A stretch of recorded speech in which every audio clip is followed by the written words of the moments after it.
өндрөн подкастын шинэхэн дугаар та бүхэнд хүрэхэд бэлэн боллоо. Тэгэхээр бид энэхүү подкастаараа дамжуулж сэтгэл зүйн мэдээллийг та бүхэнд энгийн ойлгомжтой байдлаар өгөхийг зорддог. Хүн болгон одоо завгүй амьдралын хэв маягаас шалтгаалаад тэр бүр сэтгэл зүйчдэр очиж чаддгүй учраас анхан шатандаа энгийн ойлгомжтой өгөхийг зорддог байгаа. За энэ удаагийн дугаарт маань психометрик сэтгэл зүйч Оксфорд их сургуулийн магистр Жавдсан сэтгэл зүйч маань хүрэлцэн ирээд байна. Танд урилга хүлээж авсан маш их баярлалаа. Баярлалаа та бүхний урьсанд их баярлалаа. За тэгээд энд үзэгчтэй бас энэ өдрийн мэндийг хүргье. Тэгэхээр манай хамгийн анхны дугаарын маань зочин бас та оролцож байсан. Нийгмийн сэтгэл зүйн талаараа бас маш сонирхолтой болж байсан. Тэгээд энэ удаа хэдүүлээ газлайтинг эффектийн талаар ярилццгаая. Сүүлийн үед залуусын дунд болоод нийгэмд газлайтинг хийх гэх мэтэр маш олон ярьж байна. Тэнгүүд зарим нь буруу ташаа ойлгох ч юм уу те. Үүнээс үүдээд зөв мэдээллийг танаар дамжуулж хүргэхийг зорж байна. За баярлалаа. Тэгэхээр газлайтинг гэдэг энэ үг маань болохоор яг ингээд дутагчлаад орчуулахаар одоо буудахгүй юм үгэлтэй газ гэдэг чинь тий. Ингээ нөгөө бензин тоссон шүү дээ. Тэр нь ингээд асна гэсэн санаа ахгүй юу? Тэгэхээр газлайтинг гэдэг үг болохоор 1946 онд бүр 1946 онд хийгдсэн кинон дээрээс энэ одоо нэр томьёо бий болсон гэж хэлж байна. Харин тийм байна. Киноноос үүдээд яг энэ нэршил бий болсон учраас яг орчуулж хэрэглэхэд бол хүндрэлтэй. За энэ кинон өөрөө ямар үйл явдал болсон бэ гэхээр ихэр нөхрийн хоёрын харилцаа байсан. За нөхөр нь бол эхнэрийгээ байнга буруутгадаг. Чи ийм ухаавч өмссөн байна. Энэ утцсан зохиогүй байна. Чи тэр хүнтэй ингэж буруу ярьсан байна. Гисээр байжгаад нөгөө эмэгтэй мэн сүулдэ өөрийн бие хүнийхээ мөн чанарыг алдаад нөхрийнхөө бүр яадаг вэ гэхлээр бүрэн иргэшэлт орсон. Тэгээс сүулдэ хайсан гэхлээр сэтгэл санааны хувьд мунаад сэтгэл санаагаар унаад тэгээс сүулдэ амиа орлох шийдвэр хүртэл гаргаж байгаа байхгүй. Тэгэхээр энэ канон дээр тулгуурлаад газлайтинг гэдэг ойлголтынхоо бий болсон. Тэгээ дараа нь 2000 дөнгөж сайхан 24 онд ч илүү нэг юм хөөрхөн бас нэг юм жижигхэн шар бүсгүй гэдэг юм аа нэг Америкийн бас ямар охтуудын кино тэр охин хүртэл бас тийм яг нөө шинжилсэн газлайтинг кинонд бас тоглосон шүү дээ тий. Тэгэхээр энэ ойлголт бол одоо байсан ийм ойлголт газлайтинг гэдэг бол цаагаараа ерөнхийдөө юу гэж хэлэх вэ гэхээр бусдын хэлснийг нь эсвэл бол мушгих замаар эсвэл зөвлөх замаар эсвэл бол үгүйсгэх замаар бусдын хэлснийг үгүйсгээд өөрийнхөө үзэл бодлыг бусдад тулгахыг нэг өсөндө шууд тулгахгүй нэ штэ. Тойруулж тулгах нь. Тойруулж. Чи ингэж яриад байгаа чинь буруу штэ гэх мэтчлэнгээр тойроо газлайтинг гэж яг хэлэх нэ. Тэгэхээр нэг өсөндө бид нар яг энэ газлайтинг гэдэг сэдвийг бид нар Монгол улсад хамгийн анх одоо манай хүрээлэн хөндөж байсныхаа хувьд бол үнэхээр орчуулах боломжгүй байсан учраас газлайтинг гэдгээр нь шууд хэрэгэлсэн. Одоо бол түгээмэл нэр томьёо баргалж байгаа болчоод байгаа ийм тал байна. Тийм. Сүүлийн үед бол хэрэгжилж штэ. Тэгэхээр зарим нь бол нөгөө утгыг ойлгохгүйгээр газлайтинг хийлээ гэх мэтлэгээр хэрэгжилж байна. Ер нь энэ ингээ өөртөө итгэлийг алдуулаад өөртөө эргэлзээг үүсгэх юм манипуляц хийж ийн гэж ойлгох юм байна. Яг үнэн зөв нэгсэндээ манипуляц хийж тухайн хүнийг одоо өөрийнхөө үзэл бодлыг яаж юм гэхээр тулгахыг л хэлээд байна л гэсэн манипуляц хэлэн зөвлөн дуслан эсвэл бол хөнгөнөөр эсэргүүцэх нь штэ тий эсвэл бол өөрхийн хийсэн үйлдэлийг буруутгах замаар ингэсээр байж байгаа тухайн хүнд яг өөрийнхөө үзэл бодлыг одоо тулгаж хэлхийг л хэлээд байна гэсэн үг тий. Тухайн кинон дээр бол гарахтаа нөгөө нэг гэрийнхээ чийдэнг солилцдаг юм байна тий. Ингээд тод байсан чийдэн ингээд бүрсэлгээд ч юм уу солилцдог. Тэгэнгүүтээ ихнэр энэ чийдэн ингээд бүрсээдсэн ч юм уу хэрэггүй чи л тэгж бодож чинь эн чи зүгээр биш тэг гисээр байгаад ихнэр нь нөгөө өөртөө итгэлгүй болоод сүултээ ингээд нөгөө галзуурх төвшний болдог гэж би тийм ингээд юу басан л да энэ киног судлахад яг ийм зүйл гардаггүй. Тэгэхээр одоо жишээлбэл ингэж байгаа.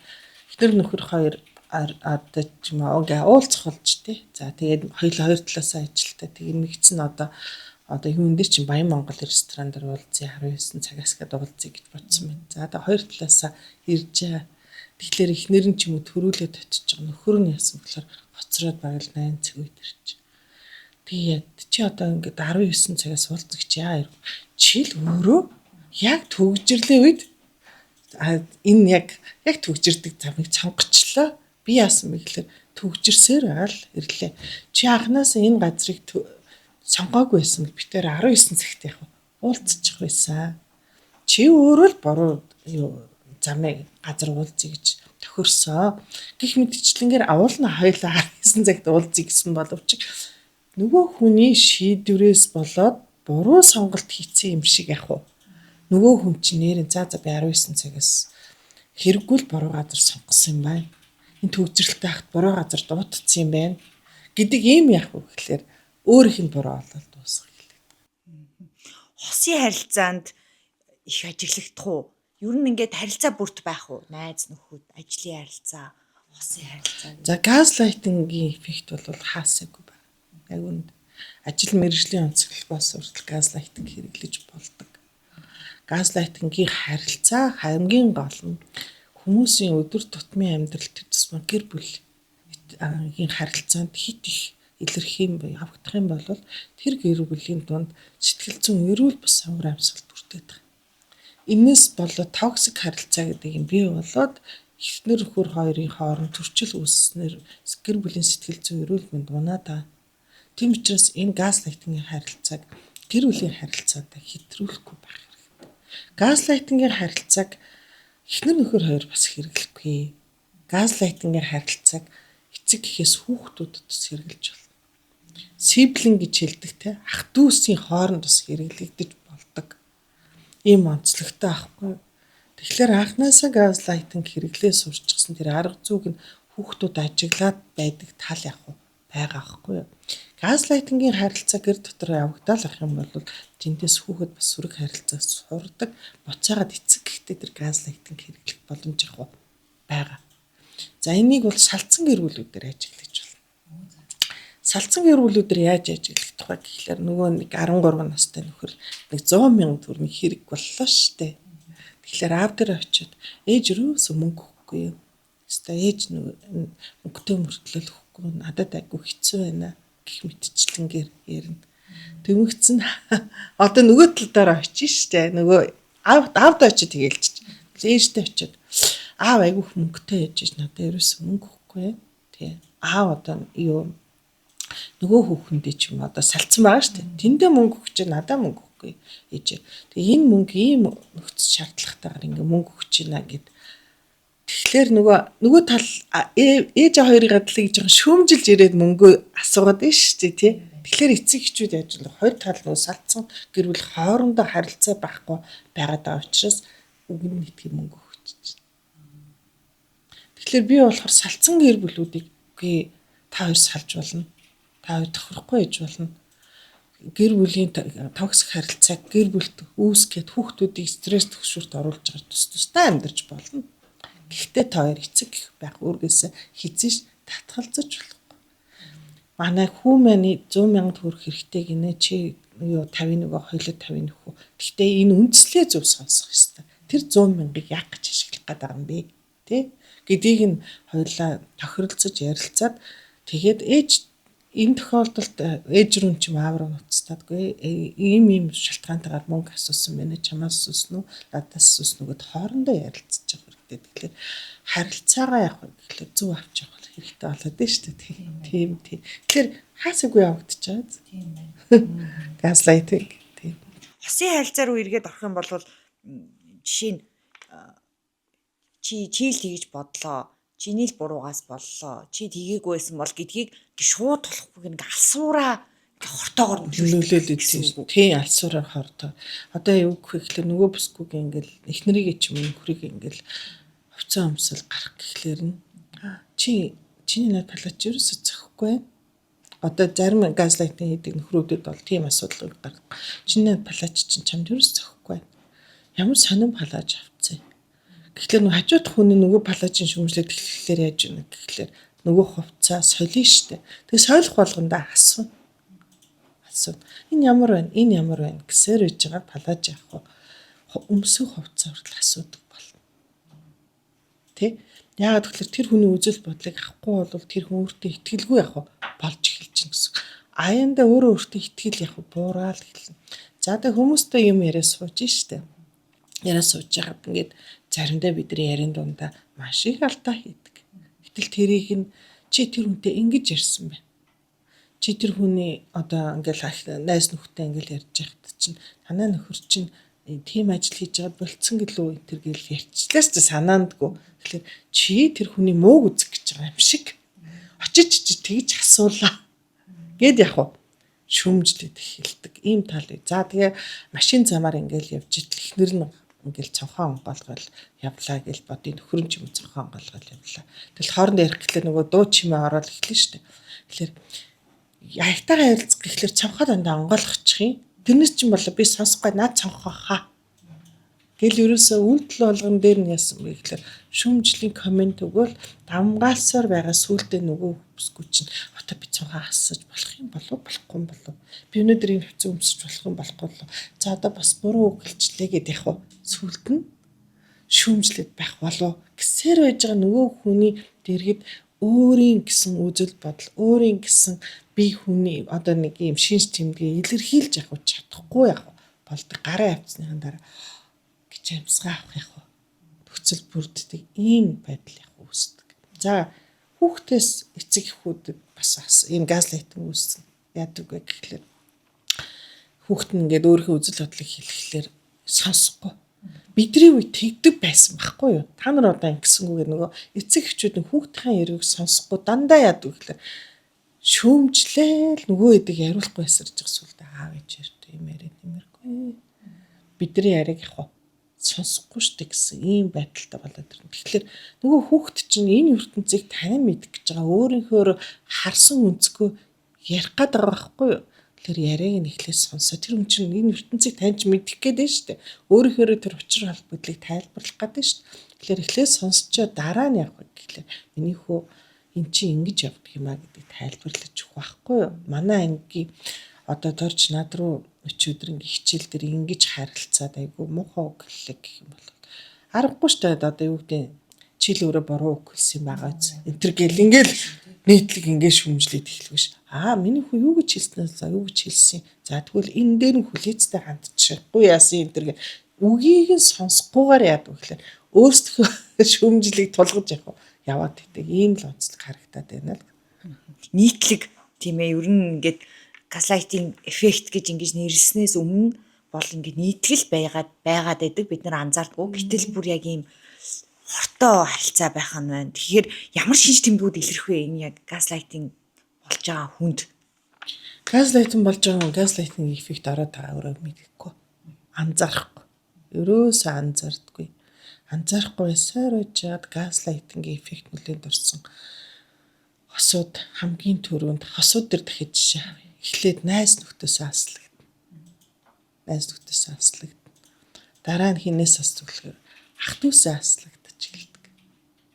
Тэгээ сүлд нь яасан бэхлээр ажил дээрх нийгмийн харилцаанаас аслагдаж эхэлдэг. Тэгээд дараа нь яаж юм гэхлээр сэтгэл зүйн хямрал руу орж эхэлдэг. Дараа нь би даач чадахгүй байгаагаа анзаарч эхэлдэг. Ерөөсөө би дах чадваргүй болчихно гэсэн үг байхгүй. Би даач чадахгүй нөгөө хүнээс л нэг комент авахгүй бол би даач амьдарч чадахгүйгаа мэддэг болтой анзаарч эхэлдэг. Тэгээ нэг нүдэхэд өөрөө эсгүй бол тэр хүнтэй харилцаанаас цухтаач эхэлдэг. Тэгээ эсгүй бол яаж вэ гэхлээр бүр сэтгцийн өөрчлөлтөнд орж эхэлдэг. Ийм л онцлогтой. Яагаад найз нөхдөс нь буцаа холдуулаад эхэлж байна вэ гэхлээр танаа найз нарын дунд чинь тэр чинь ганц би ингэлээ. Дандаа буруу юм руу татна. Яас их оройт идэгий. Тэгэл эсвэл найз нөхдөд ярьж хат нь байнга араас нь уцтаас. Тэгэхээр сүүлдээ нөгөө нийлээ сууж байгаа найз нар нөхөр нь байнга уцтаад галарцсан. Бусдын эсвэл бол гадаа нэрчид хүлээгээд тэгэл эсвэл нөхрийгээ дуудаад оруулаад ирчихлээр амар ууртаа орж ирэл нөгөө харилцааг нь яг ингээл нөгөө чөлөөт харилцсан харилцааг нь яг өөр амьсгал нь шууд яг эвдээд эхэл нөгөөдөл чинь бие яриад юмаа ярьж чадхаа болчих штэ тий. За тэгсээр ээж гад нөгөө найз нөхдөд за дээрс одоо болоо явъя. Одоо нөгөөдөл нь бүр сүлдө чөлөө өгдөг болчихж байгаа байхгүй юу. За дараа нь ах дүүс рүү нь яаж байгаа гэхэлэр энэ манай монгол залуучуудын дунд байдаг. Ах дүүсийг гэр бүлийг нэг шүүмжлэх явдал. Тэгдэг тийм нийтлэг гэдэг шүү дээ. Нийтлэг. За танаа тэр чинь дандаа л монгойчдаг. Танаа тэр чинь тэгдэг. Танаа ээж чинь гэдэг. Гэр бүлийн шүүмжлсээр гэж сүлдө бүр яаж нэхлээр нийгэм бодлын тэр анаа гэр бүлчтэй ядаргатай ингэдэм юм чи шиг уулзуулаад явах. Эсвэл манай тэр чинь тийм үү юм чи уулзаад явах юм. Гэт яаж нэхлээр өөрсдийнхөө асуудлыг эцэг ихтэй ярьдаг байсан бол яг ярихаа болно. Хамаатан сад ах дүүс дээр очдөг байсан бол очихаа яг болж эхэлнэ. Тэгэхээр харилцаанаас яаж нэхлээр алсуураа таслагдаад эхэлж байна. За тэгээ ажил дээр ажлын харилцаанаас яг манай ажил дээр ч хүн зөндөл проблем болно шүү дээ. Манай ажлын тэр ингээд энэ ингээд гэл тийм ихц чинь бас хөндлөнгөөс нь ороод эхэлж байгаа байхгүй. Тэгэхээр ажил дээр хүнтэй юм ярих яах болоод би даах чадвар алдагдаад эхэлж байгаа учраас өөртөө итгэлгүй болоод би буруу эхэлчих юм болоо зөв эхэлчих юм болоо гэж бодоод нөгөө хүн чинь ажлын харилцаанд одоо нийтлэг юм гоё харилцаанд ордог шүү дээ. Ажлын найз тэр харилцаанаас өөрөө юм байх. Цухтаад эхэлдэг. Ийм нөхцөл байдал аяндаа ингээ үүсэт эхэлж байгаа байхгүй. Тэгээ сүүлдээ ингээд өөрийн гэсэн бие хүний шин чанараа алаа, би даасан чадваргүй болоод ирэхлээрээ наазах нь за энэ ийм задгаа ингэртэй юм чи нөгөөдөг чинь биш шүүмжлээд эхэл. За энэ хувцсыг авахаа болий доо. Тий. Эсвэл бол одоо юм ингээл ярьж явах одоо нөгөө ахнэр нөхрийн харилцаан дээр байнгын ингээд гараа ингэдэг энтергээ шүүмжлүүлж учраас за ярьж явахдаа би гараа ингэдэг гэсэн. За энийг ингээд нуучидаа гэдэг ч юм уу. Ингээл өөрийгөө яах вэ гэхлээр хит их бие яах вэ? Нийгмийн харилцаанд ороод ирэхлээр бариад эхэлж байгаа үстэй. Тэгэхээр тэр хүн сүулдэ ямар нөхцөл байдалд орох вэ гэхлээр нөхрийнхаа ч дэргэд фэс нөхдийн зэрэг өөрийнхөө байж чадхаа болоод тэгэхээр тэр хүний яг өөрийнхөө байдаг гарч нь хэн болох вэ? Яг ганцаархнаа байхгүй болж эхэлдэг байхгүй. Тий. Тэндээс болоод яаж байна гэхлээр энэ хүмүүс аяанда бүх харилцаанаас цухтаадаг болоод эхэлж байгаа учраас гівэнд нөхрийнхаа ч юм уу эхнэрийнхаа дарамтанд байгаагаа мэдрээд эхлэхлээр яг уу эсвэл цухтаа гэж боддог. Цухтаахтай яадаг гэхлээр зарим бүр бүх юм хаяа цухтаадаг. Зарим тохиолдолд эхнэр өөр хүүхдээ хаяад явж байгаа зөндөө тохиолдол байна. Тэгээ би таах чадахгүй хүрхээ.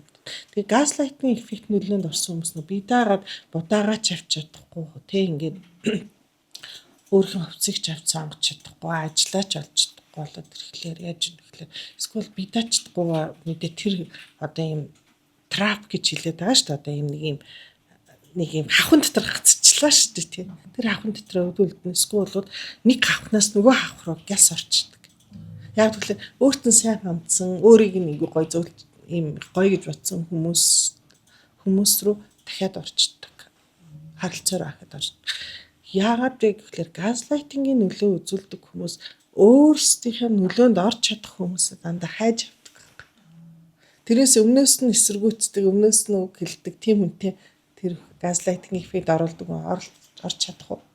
Харилцаа үүсгэж чадахгүй учраас нэг хавхнаас нөгөө хавх руу ордог учраас яадаг вэ гэхээр энэ хавханд орох магадaltaй. Тэгээд нөгөө сайн нэг Казакийн юм ихтэй нөхөр найгүй ярьсан шүү дээ. Тэр чинь өөрөө талхаа ярих шүү дээ. Бодит жишээ шүү дээ. Эхнийх нь эхнэр нь тэр хүнээс салахын тулд маш сайн сэтгэл зүйчтэй 10 жил хамтарч ижилсэн. Тэгжээж тэр хүн тэр одоо хүнээс харилцаагаа зөөлхнөр тасалж гаргаж өөрөө гарсан байхгүй юу. Тэгэхээр яг ингээд газлайтингийн эффектэд дутсан хүмүүст юу их чухал байдаг гэхээр сэтгэл зүйн зөвлөгөө үйлчилгээ маш чухал байдаг. Тэгжээж зөв тэр юунаас үйлчлэгээс гардаг. Зарим бүх юм хаяа гараа явж байгаа. Зарим нь тэгээ газлайтингийн эффект нөлөө чинь ийм сөрөг нөлөөтэй. За нэгдүгээрт нь тухайн газлайтинд удаа орсон хүн болохоор бие даах чадвараа алдчихж байгаа. Хоёрдугаарт нийгмийн бүх харилцаанаас ингээд цухтаагаад ингээд өөрийн гэсэн бие хүнийхээ шинжийг алдаж эхэлж. Гуравдугаарт сэтгцэн эмгэгээр өвдөж болдог. Дөрөвдүгээр нь шууд бүх амьдралаа хаяа цухтааж болдог. Тавдугаарт нь сэтгцэн бүр хүнд эмгэг рүү шилжээд бүр hospitalized буюу бүр нийгэмших чадваргүй болоод бүр сэтгцийн хууц тасруу шилжиж болно. 6 дахь нь амиа орлоо. Айгүй эрсдэлтэй гаж харамсалтай. Ийм явдлууд зөндөө болсон шүү дээ. Ковидын үед яалаа 3 хүүхдээ хаяад Элизабетийн цонхноос өсөрсөн шүү дээ. Тэр хүн бүр тэсгэ болж байгаа байхгүй юу? Ийм нөхцөл байдал руу. Гэтэ энэ газлайтинг эффект хэрэгтэй хүн эмэгтэй хүмүүс ордгоо байхгүй юу? Эрэгтэй хүмүүс орж болдог гэсэн. Тийм газлайтинг хийдэг алан эмэгтэйчүүд бас байна. Тийм.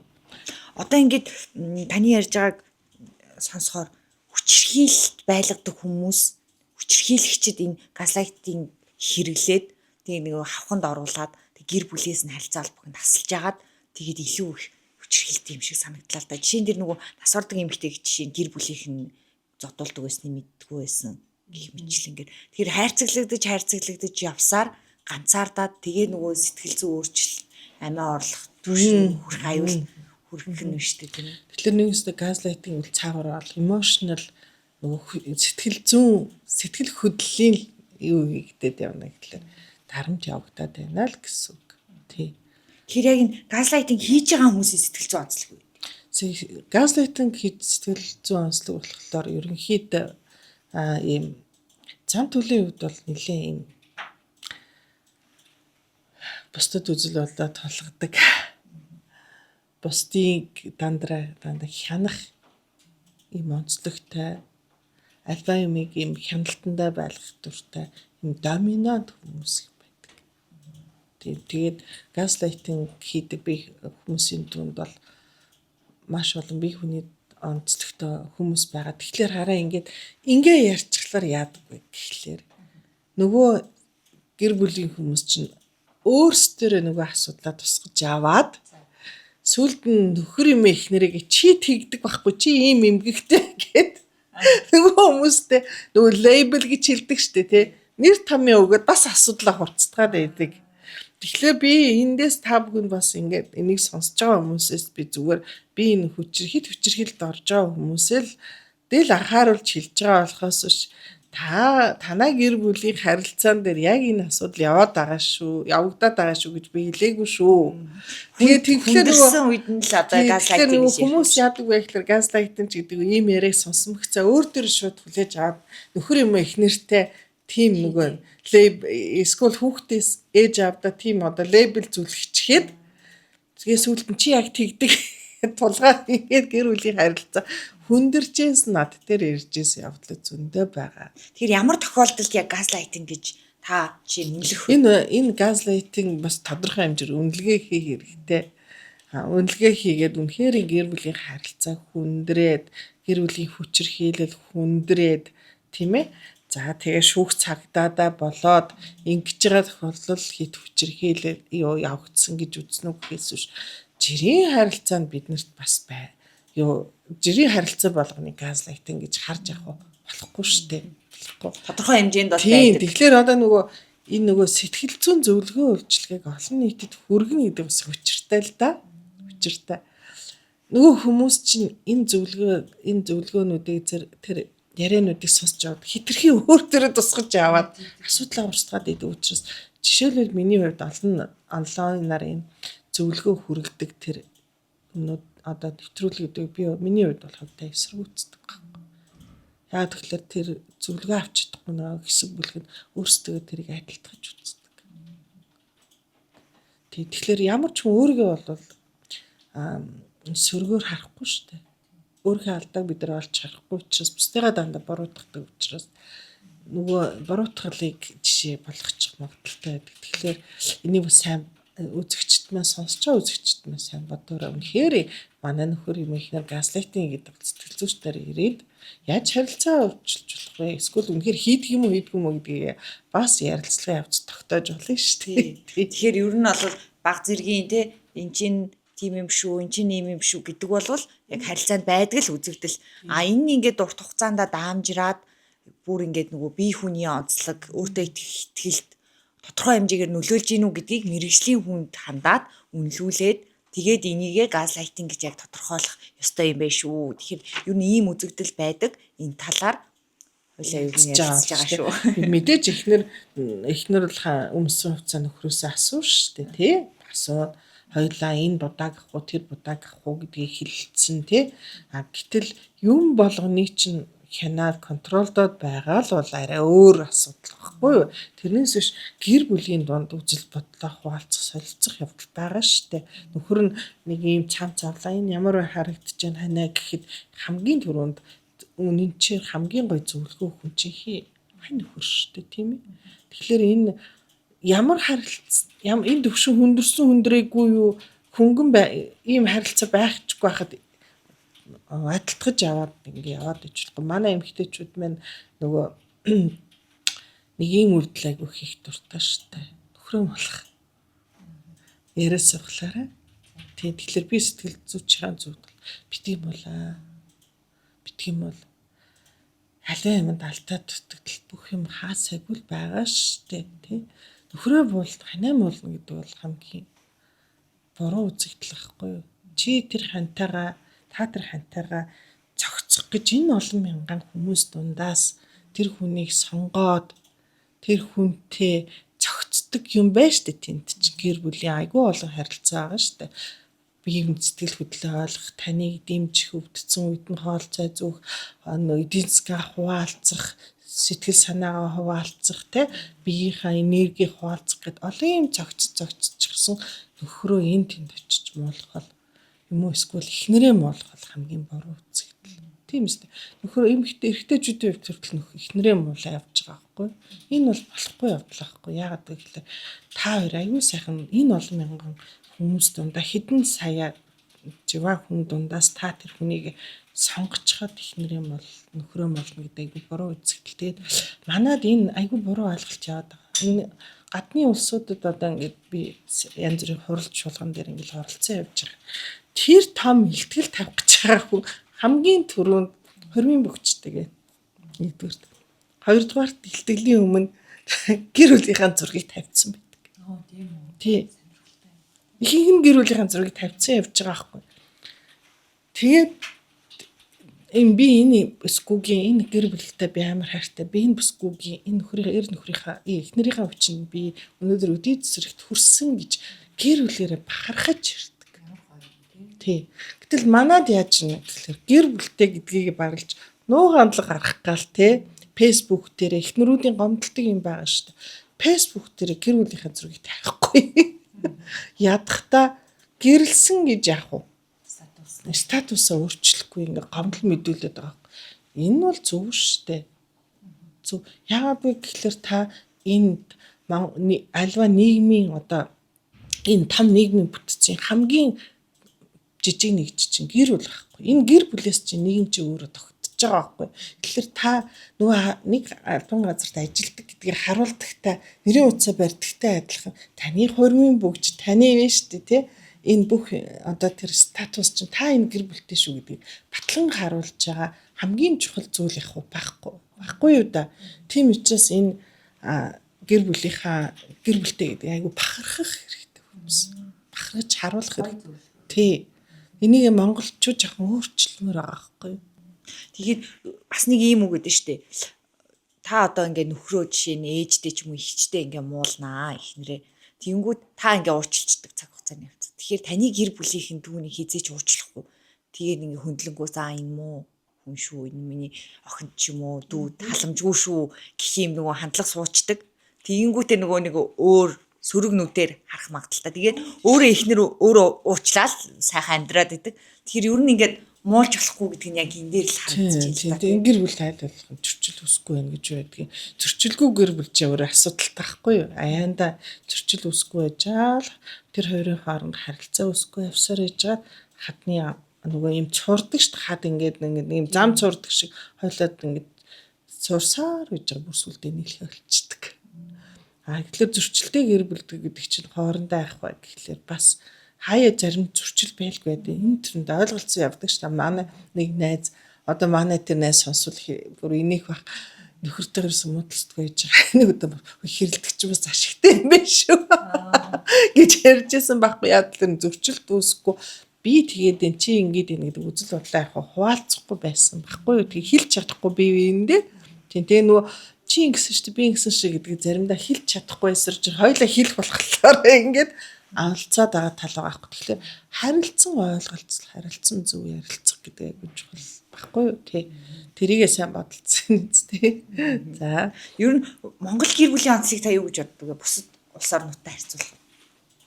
яг үндэ бол би судлаачийн зүг гэр бүлийн судлаачийн болох биш болохоор зүгээр би өөрийнхөө өнцгөөс тайлбарлаж хөндлөнгөөс ингээ харахаар манай монголчууд яг гэр бүлсэг байхгүй маш гэр бүлсэг тэгэл ерөөсөө хаанч ичсэн яадаг вэ гэхлээр нөгөө ах дүүс хамаатан сад бүх юмаа ингээл татаж оруулах гад идэг ийм онцлогтой. Гэхдээ гэр бүлсэгтэй амьдрал дондаа бас заримдаа хит өөрсдийнхээ ах トゥ ээжийг хит оролцуулах гэдэг. Ялангуяа ганц хүүтэй ээжүүд их хүүгээ хаалдаг уу? Тийм. Гэтэл нөгөө улсад чи яаж байна гэхлээр гэр бүлийн хоёр харилцаа байл битэрийн харилцаа болохоос тэр харилцаан дотор ээжийг ч хамаатан садангууд бүгдээр орж ирж гин үгүй. Тийм. Гэр бүлтэй гэдгээ олон нийтэд зарлахгүй мөртлөө гэр бүлийн харилцаанд ээж аав ах トゥ нээсээ хитрхи оруулаад байгаа юм байна. Тийм.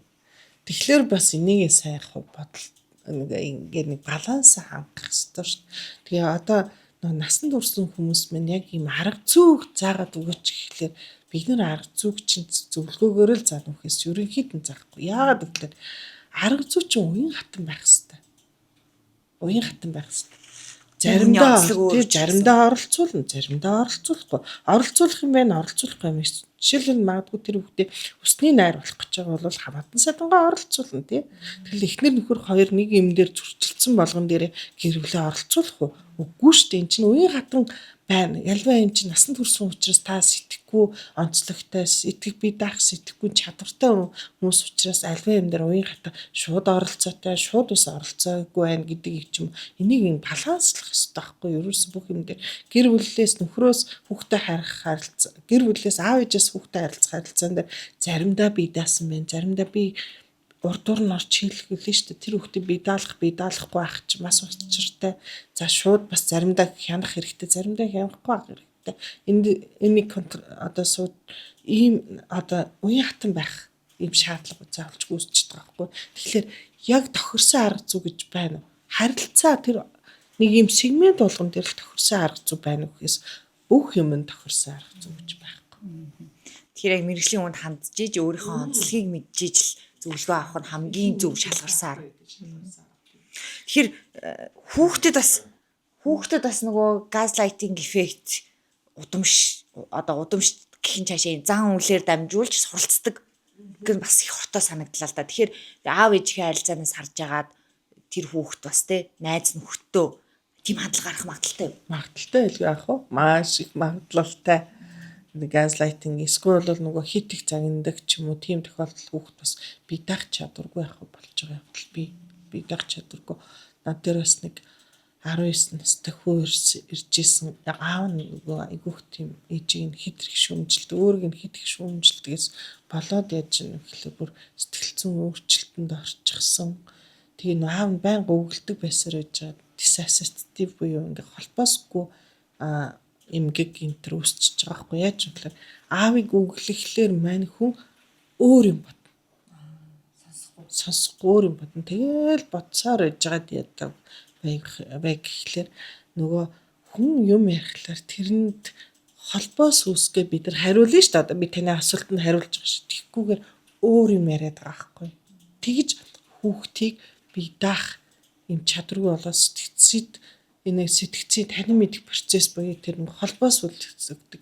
Энэ executive function буюу гүйцэтгэх үйл ажиллагаанд нэг сөргөөр нөлөөлөх явдал үүсэж исэн явдал байгаа.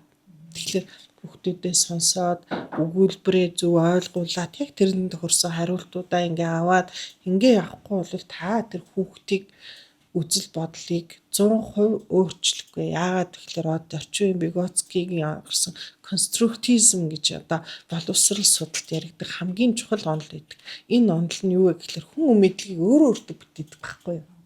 Хүн өөрөө тэр мэдлэгийг бусдаас сонсоод ингээд хийж хэрэгжүүлээд бий болгодог юмыг та чи дэх ёстой, чи ингэх ёстой гэд өөргөдөө тахлаар нөгөө хүүхэд чинь тэрийг чи хэрэгжүүлж чадахгүй шүү дээ. Тэр мэдлэгийг хүн өөртөө бүтээд энэ хүнтэй ингэж харилцвал ингээд би нөлөөлж чадах юм, энэ хүнтэй ингэж харилцвал би бүлээлж чадах юм байна гэдгийг тэр хүүхэд чинь өөрөө бидэгаа судалцах учраас тэгж хөндлөнгөөс хит нөлөөлөхлөөр зарим хүүхдүүдэд байнгын өгдөг байнгын загнасаар үж бидэх чадрын болтож байна.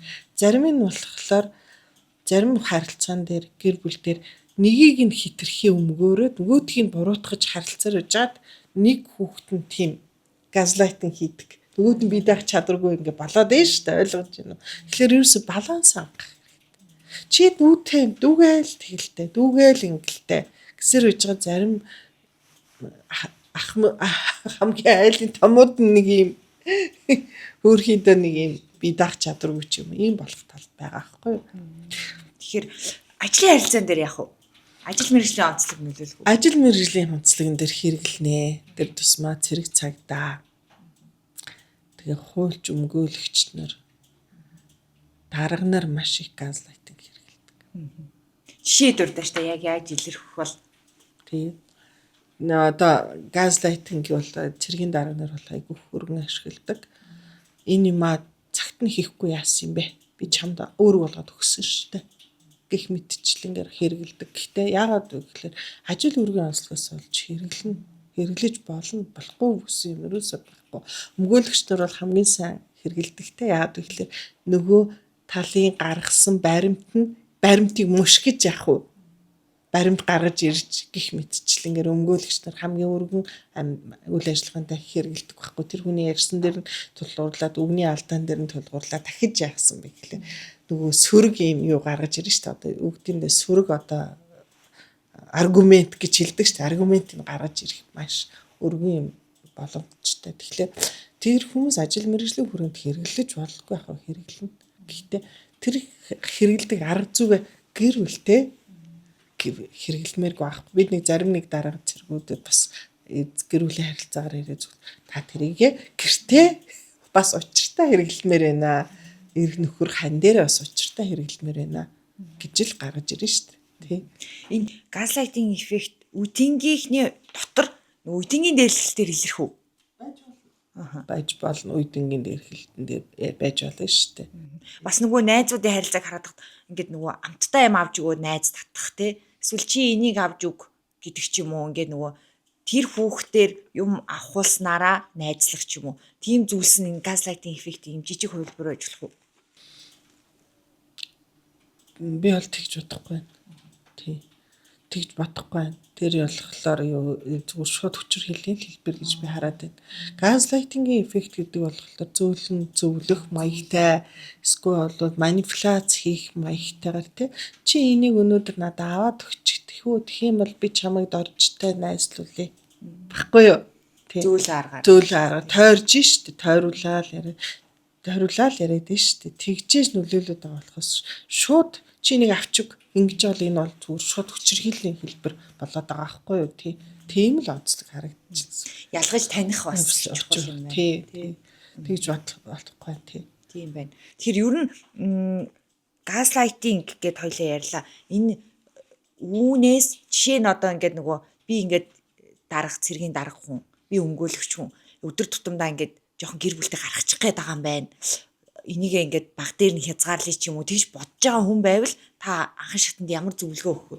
Тэгэхээр харин би тэр одоо энэ тэрийг ойлгоно гэдэг л айгүй чухал. Анзаарна гэдэг хамгийн чухал. Над дээр ирсэн айгүй болон зөвлөгөө авч байгаа хүмүүс би энийг ерөөс анзаарах байсан юм шүү дээ. Тантай харилцаа дөрөв анзаарлаа. Гэтэ тэр хүмүүстэй чинь нэг удаа уулзсан юм бол хүлээн зөвшөөрөхгүй. 4-5 уулзчихийж тэрийг хүлээн зөвшөөрөө би тань дээр ирээд энэ асуудлаа ойлгоод бас би өөрийгөө өөрчлөх гэж яг оролдлоо штэ гэж ярьж байгаа зөндөө хүмүүс байдаг байхгүй юу. Тэгэхээр энийг анзаарч нэг гэдэг бол номер 1 асуудал. Эхлэл тавигдаж байна гэсэн үг. Хоёрдугаарт нь яаж өөрчлөх вэ гэдэг арга зүгээр хайж яах гэдэг бол дараагийн шат руу явж гинэ гэсэн үг. Гуравдугаарт нь өөр дээр нь хэрэглэгдэж гинэ гэх юм бол хэрэглэх гэж оролж гинэ гэвэл гуравдугаар шат руу явж гинэ гэсэн. Дөрөвдүгээрт нь тэрийг байнга хэрэглэх гэж оролдож гинэ гэдэг бол дараагийн тавьдаг. твшилэхгүй юу. Тэгэхээр анзаарна гэдэг л аягүй чухал. Би бас нөхөртөө хитрхи ингэж тулгаад идэг байсан юм биш үү гэдгийг анзарч байна гэдэг бол чухал байхгүй. Анзаарах бол хамгийн том ихлэл авах нь шүү дээ. Зарим хүн бол ерөөсөө анзаарахгүй шүү дээ. Өөрийгөө тэгдэг ч гэдгийг мэдэхгүй л минийхээ байх хэвээр гэл зүтгэдэг явдал бий. Энэ нэр томьёог анх оруулж ирж исэн гэж шүү дээ танаа төвийн хувьд. Тэгэхээр яг ингээд оруулж ирээд яг энэ мэдээллийг өгөхөд нийгэм яаж хүлээж авчихсан бэ? Ихэнх нь ерөнхийдөө өвөө нэрээ тийм биш шүү дээ. Манай хүн тэгдэм биш шүү дээ гэдэг юм хүчрхийлэлд орсон эмэгтэйчүүд, эрэгтэйчүүд болохоор энэ асуудлыг бас айгүй хүлээж аваад сэтгэл зүйч нийгмийн ажилтнтай хандсан явдлууд их байгаа. Хүчрхийлд ороод байгаагаа анзаарсан гэсэн. Тэг. Хитрхийн болох хүчрхийл болох гэдэг нь шүү дээ. Баланстай байх ашиглах нь шүү дээ. Ашиглахгүй байж болохгүй. Энэ аргыг ашиглаж болно. Гэхдээ хитрүүлж явах болохгүй. Тэг. Нөх хүүхэд нь одоо жишээлбэл өглөө хүүтэнд нэмгэн хувцастай гарах гэдэг юм бол хүүе миний охин олон хүмүүс ингээл өвлийн хүүтэнд айгүй гоё дулаан хувцас авчих чи нэг дэрчээс нэг тэг ингээ тол ингэж гонгож явах гэж байгаа юм шиг юм эвгүй харагдаад байна гэд хэлчих юм бол нөгөө охин чинь бас хувцаа яах вэ гэхэлээ дулаалах гэдэг нь шүү дээ тий. Зарим юм дээр ашиглаж яах вэ? Болох нь биш шүү дээ тий. Болохгүй гэсэн юм ерөөсөө байхгүй. Хэтрүүлжил болохгүй гэдэг аахгүй гол ойлголт нь. Маш сонирхолтой байна. Та өөр яг энэ газлайттай холбоотойгоор өөр одоо асуугаагүй ч юм уу бусдад хэлхийг хүссэн зүйл байвал хэсгэнд мэдээлэл өгч. Тэгэхээр энэ нөгөө хэд хүчрхийлээд байгаа юм уу? Хүчрээл тавтаад байгаа юм уу? Эсвэл бол одоо би газлайтинг эффект төлөөд үзүүлээд байгаа мó гэдгийг эхлээд явах гэхээр сэтгэл зүйчтэйгээ сайн харилцах хэрэгтэй. Тэгээд сэтгэл зүйн зөвлөгөө үйлчлэгэнд ирж байгаа хүмүүс нь болохоор нэг талаа барьж ирээд байгаа явдал их байдаг. Нөхрөө шүүмжлээд. Гэтэл яг нөхөртэй нь уулзаад юм уу их нэртэй нь уулзаад ирэхлээр аль аль талд нь л асуудал яг байгаад байгаа байхгүй. Тэгэхээр энэ нөгөө өөрсдийнхөө бид нэр одоо лам хордож гисэн нэг л би зөв хүн тэр буруутай юм шиг орж ирээд идэх баг. Тэгэхээр бид нэр өөрсдийгөө бас жоохон бодитоор харах боломжийг яжлаар хүндлэнгийн хүн зөвлөгөө өгөхлөөр бид нэр өөрсдөө бодитоор харж байгаа байхгүй. Тэгэхээр би та бүхнийг мэржлийн үнд бас хандж сураасаа гэж зөвлөд байгаа. Та утсан дээр өөрийнхөө дууг бичиж аваа сонсхолоор танд ямар хүн сонсогдгоо гэхээр бүх хүмүүс би өөрийгөө тийм дуулаатай байсан гэж яг уу мэдээгүй. Шалгуургүй сонсогдтiin билээ штэ гэж хэлж байгаа байхгүй. Хүн өөрөө өөрийгөө мэддэг гэж боддог боловч ясмын дээрээ мэддэггүй байхгүй. Мэддэггүй. Тэгээ одоо жишээлбэл би одоо ингээл өөрийнхөө ярилцлага ингээл сонссныхаа дараа энэ өгүүлбэр төр чи ингэж хэлэх хэрэгтэй байсан штэ гэдэг шүүмжлэл би өөртөө байнга л яг уу тавина штэ. Тэгэхээр бид нар яаж байгаа гэхээр бас хүндлэнгийн нүдээр өөрсдөө жоохон ажиглах нь яг зүг байхгүй. Тэгэхээр сүүлийн үед манай том байгууллагууд сэтгэл зүйн сургалт үйлчилгээ зөвлөгөө үнэлгээнүүдийг хийлгээд байгаа чинь тэр удирдагч хүн өөрийгөө бас хүндлэнгийн нүдээр ажиглаад өөрийнхөө үйл ажиллагааг сайжруулах гэж байгаа айгуу чухал процесс байхгүй юу. Тэгэхээр гэр бүл дээр ч гэсэн зөвлөгөө үйлчилгээ чинь хэрэгтэй гэдэг юм аа. Тэрийг бас сайн бодолцоосой л гэж яг зүйлмээр. Тэгээ хүүхдүүд тэгээ эхнэр нөхрөө сайн ярилц ойлголц өөрийнхөө үзэл бодлыг тулахаас илүүтэйгээр 3 минутаар яг цагтаа 3 минутаар ээлжиж ингээ ярилцах нь шүү дээ. Хүүхдийнхаа бас яриаг ингээ 3 минутаар ч юм уу ээлжиж ирээ. Нэг нь номлохгүйгээр ингээ бас яг зөвлөгөө авдаг хүмүүс чиг те ингэж бас ярилцуул яг илүү үр дүнтэй ингэж байх нь шүү дээ. Тэгэхээр гэр бүл дээр ч гэсэн харилцан ойлголцол зөв илэрхийл гэдэг юм аа бас анхаарах юм бол таныг хажууд байгаа тэр хүн чинь танаас яг байнга суралцж байгаа шүү. Таны хэлсэн нэг өөрийнхөө ингээ дуу хоолойг бичээ сонс гэдэг чинь тэр айгу гоё арга санагдлаа өөрийгөө таньж мэд. Тэмдэглэл бичих бас их зүгээр арга байдаг шүү дээ тий. Тэгэхээр юуг зөвлөх вэ та одоо ингээ өөртөө бочуураа яг яагаад байгаагаа одоо нөгөө сэтгэл заслын cognitive behavioral therapy буюу тэр зан үйлийн сэтгэл тань мэдэх үн сэтгэл засал дээр энэ өөрийнхөө үйлдэлүүдийг бичих зөвлөдөг байхгүй яаж юм гэхээр хүн өөрийнхөө хийсэн үйлдэлийг бичих тусам тухайн нөхцөл байдлыг удаашруулж хүндлэгийн нүдээр харж ийн гэсэн. Тий. Гэхдээ арга зүй би тэрэнд яг вэ гэхэлэр тухайн үйл явдал болсон өдөр тэрэн дээр ямар хариу үйлдэл үүссэн сэтгэл хөдлөлөөнийгээс 10 оноогоор үнэлээд гаргасан хариун дээр нь тухайн хүн яаж хариулсан. Тэгвэл би цаашдаа яаж хариулах байсан гэдэг ийм тогтолцоогоор тайлбарлаж бичдэг байхгүй юу. Тэрнээс шууд бичиж тахлаар яах вэ гэдэг нь гарч ирэхгүй. Жишээлбэл өсвөр насны хүүхдүүдээс асуудаг байхгүй. За ээж аав нар чинь яг гэрээ цэвэрлэл яг аягаа авах гэж яхад чинь тэг гэж хэлээд байна гэхэлэр харин тийм ста ядаргаатай гэж хэлдэг байхгүй юу. Тэгэхээр минь дөө анализ хийгээд ирээл гэж байгаа. Нөгөө эцэг эхчүүд чинь миний хөө аягаа аваараа хоолоо идэрэ гэдэг ч юм яг ингээл хэлэх юу нөгөө тисгүй болол хэлнэ штэ хөрхий хүлээгээ суугаад байгаа байхгүй ихийг нь хэлээгээд. Тэгэхээр нөгөө хүмүүс чинь нөгөө өөр юмдаа сатарч матарж гал яг ингээ хэлж эхлэв. Яг хийх гэж яах чи хэлчих юм ингээл ингээд босч ирээл те манай өсвөр насныхын хүүхдүүдийн нөө тийм асуудал байгаа. Гэтэ дөнгөж сайхан бол ирээдүйд амжилттай яваа. Ирээдүйд энэ зөв эцэг байгаа.